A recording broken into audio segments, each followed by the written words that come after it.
Hello everyone. ప్రపంచ యాత్రికుడు non వెష్ అందరికీ గుర్తున్నాడు కదా. అయితే ఇప్పుడు ఇన్స్టాగ్రామ్ని బ్లాక్ చేసినట్టు కూడా తెలుస్తోంది. సో ఎవరు చేశారు ఒకసారి డిస్కస్ చేద్దాం. ప్రస్తుతం మనతో జర్నలిస్ట్ జగదేవ్ గారు ఉన్నారు. ఇంటర్వ్యూలోకి వెళ్దాం. Hello sir. Hi Zakir. Sir ఏంటి బ్రేకింగ్ న్యూస్ ఏంటి? బ్రేకింగ్ న్యూస్ ఏముంటుందండి, జనరల్గా కర్మ ఫాలోస్ అంటున్నారు ఈ మధ్యకాలంలో. అంటే నిజంగా నాన్ వెష్ అనే వ్యక్తి ఒక ఉత్తరాంధ్రకు చెందిన వ్యక్తి. ఆయన మాట తీరు అది కూడా చాలా అందరినీ ఆకట్టుకున్నాడు. ప్రపంచంలో ఉండే 197, 94 దేశాల్లో 150 పైచిలుగు దేశాలు తిరిగేశాడు ఆయన.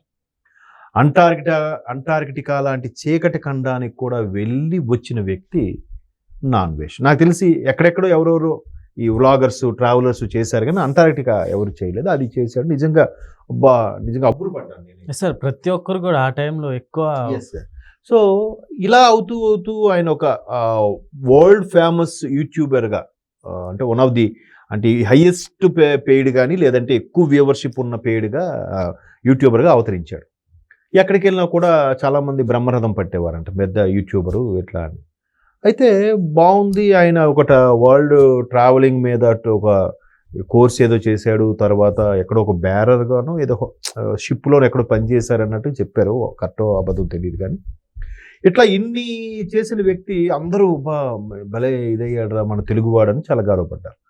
ఎక్కడ ఏదైనా ఇబ్బంది ఉన్నా ఇలాగ ఉంది ఇలా ఉంది అన్నీ చెప్పేవాడు. అంతా అయ్యింది. ఆ వీడియోస్ చేస్తున్నంతసేపు ఇక్కడ పాపలు ఇలాగుంటారు, చిలకలు ఇలాగుంటారు అనుకుని ఏవో రకరకాల ఎటకారం చేసినా ఆయన ఎవరిని నొప్పించలేదు కాబట్టి అంతవరకు అందరూ యాక్సెప్ట్ చేశారు. బాగుంది, సరే బాగుంది కదా అని వన్ ఫైన్ డే మన సజ్జనార్ గారితో వీడియో కాల్ మాట్లాడి వాట్సాప్లో ఇలాగ బెట్టింగ్ యాప్స్ మీరు చెక్ పెట్టాలి సార్, దానికి సంబంధించి నేను ఎవరెవరు ఏంటి అని కూడా ఇస్తానని చెప్పి ఆ బెట్టింగ్ యాప్స్కి ప్రమోట్ చేసిన వాళ్ళ మీద యుద్ధం ప్రకటించాడు. ఈయన యుద్ధం ప్రకటించి అన్నీ చేశాడు. బాగుంది, ఓ క్రేజ్. ఆ వచ్చిన డబ్బులతో బెట్టింగ్ యాప్స్ ద్వారా బిడ్డలు కోల్పోయిన తల్లిదండ్రులకు నేను ఈ సాయం అందిస్తున్నానని చెప్పాడు. మరికొద్దిగా మార్కులు యాడ్ అయ్యాయి. మొత్తానికి వీడియో కోసం అలా చెప్పాడో నిజంగా ఇచ్చాడో తెలియదు మనకి.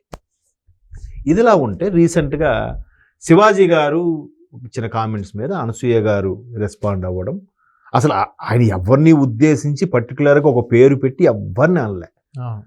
అనసూయ గారు రెడీ అయ్యారు. మొత్తం అంతా చూసాము. మన కాంగ్రెస్ ఎవరు సంధ్యారెడ్డి గారు ఎవరెవరు ఆవిడైతే ఇంకా చెలరైపోయి చాలా మాట్లాడారు అనసూయ గారి మీద.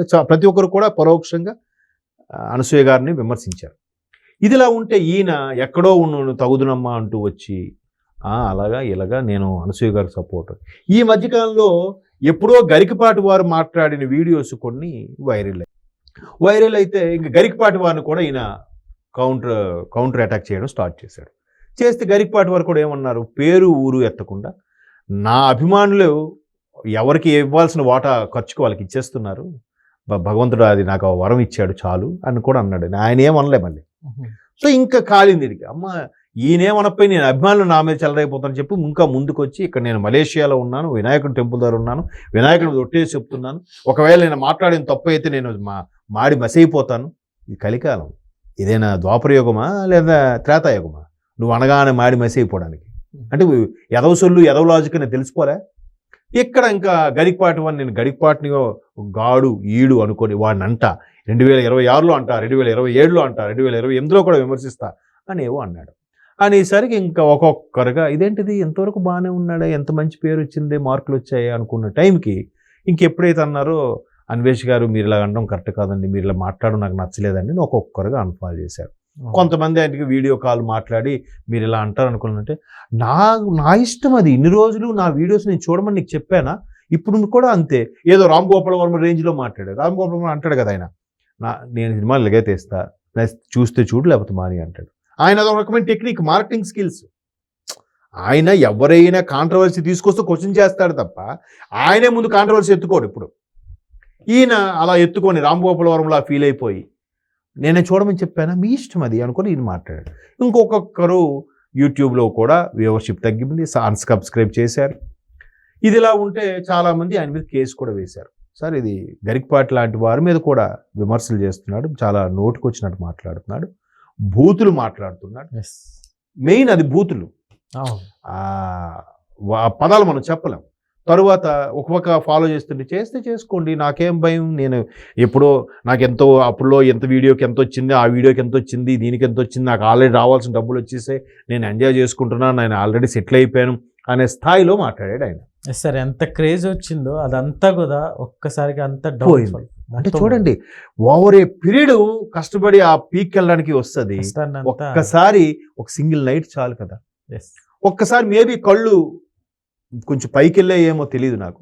అలా మాట్లాడి ఇంకా వల్గర్గా మాట్లాడడము, ఆడవాడు చేస్తారు, ఆడు ఈడు అనడము, బూతులు మాట్లాడడము, మధ్యలో పోతే పోయింది అనడం. కానీ బయటకు మాత్రం ఎవరో ఒక అమ్మాయితో హిందీలో మాట్లాడుతూ నాది వ్యూవర్స్ పోయాయి, మరి ఇలా అవుతుంది అనుకోలేదు, ఏదో అనుకొని మాట్లాడడం, ఆడియో కూడా లీక్ అయింది. సార్ యాక్చువల్లీ ఇప్పుడు ఇది అంటే ఎవరు చేశారు, అంటే తను చేసుకున్నాడా లేకపోతే? అయితే ఇప్పుడు ఎప్పుడైతే ఇలా మాట్లాడి విచ్చలవిడిగా చెలరైపోయి మాట్లాడాడో, నాకేం భయం లేదు, నాకెంత సంపాదించుకున్నా అంత వచ్చింది, అమౌంట్ కూడా చూపించి నాకు ఇన్ని కోట్లు వచ్చింది, ఇన్ని లక్షలు వచ్చింది, ఒక వీడియోకి ఎంత వచ్చింది, నేను జెన్యూన్ యూట్యూబర్ని, మీలాగా గిట్టంగా చేయలేదు, ఇన్ని చెప్పిన వ్యక్తి ఎప్పుడైతే ఇలాగా సనాతన ధర్మం మీదకి వచ్చాడో ఇండైరెక్ట్గా ఒక్కొక్కరు అన్సబ్స్క్రైబ్, కొంతమంది కేసు వేశారు.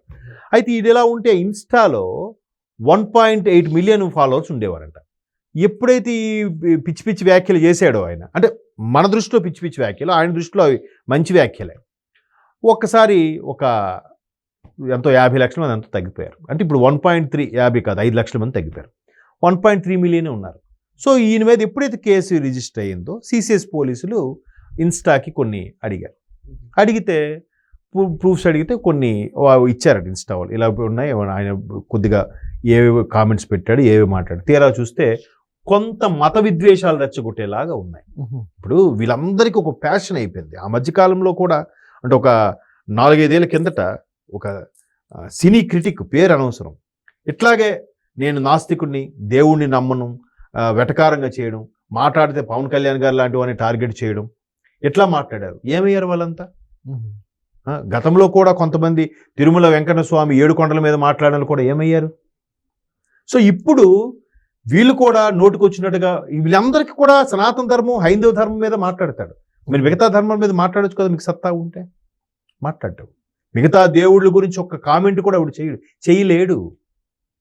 ఇప్పుడు ఈయన మాత్రం మాట్లాడి పెద్ద ఇదిలాగా మాట్లాడేసరికి ఒక్కొక్కరు అన్ఫాలో చేశారు, కొంతమంది కేసు వేశారు. సో ఇలా మాట్లాడడం వల్ల ఏమవుతుంది, ఊరికే అది సెన్సిటివ్ ఇష్యూ అయిపోయింది, మతపరమైన ఇష్యూ అయిపోయింది.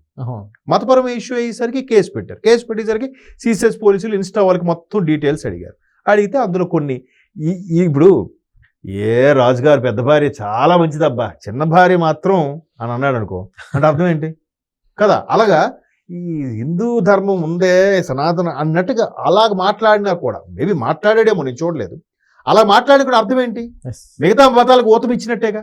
మిగతా ఇప్పటికే ఒకడు అదని ఒకటి ఇదని పరోక్షంగా సోషల్ మీడియాలో కూడా వార్ అవుతుంది. ఈయన ఇలాంటి కామెంట్స్ చేస్తే రెచ్చగొట్టేలా లేవు, అలా ఉన్నాయని చెప్పి వీళ్ళు లేఖ రాశారంట. ఇన్స్టా వాడు బ్యాన్ చేసేసాడు. అయిపోయిందా కథ, సుఖాంతం అయిపోయిందా? ఎందుకు వచ్చిన పోరాటాలు, ఎందుకు వచ్చిన ఓవర్ యాక్షన్ చెప్పండి. మీరు అన్నట్టు ఎంత క్రేజు, ఎంత సంపాదించుకొని ఒక మామూలు కుటుంబం నుంచి వచ్చిన వ్యక్తి ఆ స్థాయికి వెళ్ళి అరే ఎంత మంచిది అని అనుకుంటే ఏమైంది? అలాగే గతంలో యుఎస్ఏ రాజా అని ఒక ఆయన ఉండేవాడు, ఆయన వీడియో తెగ చూసేవాడిని, అమెరికాలో ఎలాగుంది అలాగుందని. ఒక వేదిక మీద సనాతన ధర్మం సంబంధించి ఏదో ఇస్తే దాన్ని తిరస్కరించాడట. దెబ్బతోని అందరూ అన్సబ్స్క్రైబ్ చేశారు, అన్ఫాలో చేశారు. ఏమైంది అంటే బయటికే ఈ స్టేట్మెంట్లా, లోపల మాత్రం వేరే ఇంకోటి ఉంటుంది ఆ ఫీలింగ్. ఇలా ఫీలింగ్ ఉండి బయటికి ఓవర్ యాక్షన్ చేసిన వాడికి ఏదో ఒక రోజు అది వస్తుంది, ఆయన చూసుకుంటాడు పైవాడు. అందుకని స్టార్టింగే కర్మ ఫాలోస్ అని. సో ఇప్పుడు ఇన్స్టా బ్యాన్ చేశారు కాబట్టి నెక్స్ట్ ఏం బ్యాన్ చేస్తారు, నెక్స్ట్ లెవెల్ ఏంటో మరి అన్వేష్ గారికే తెలియాలి. Okay sir, thank you.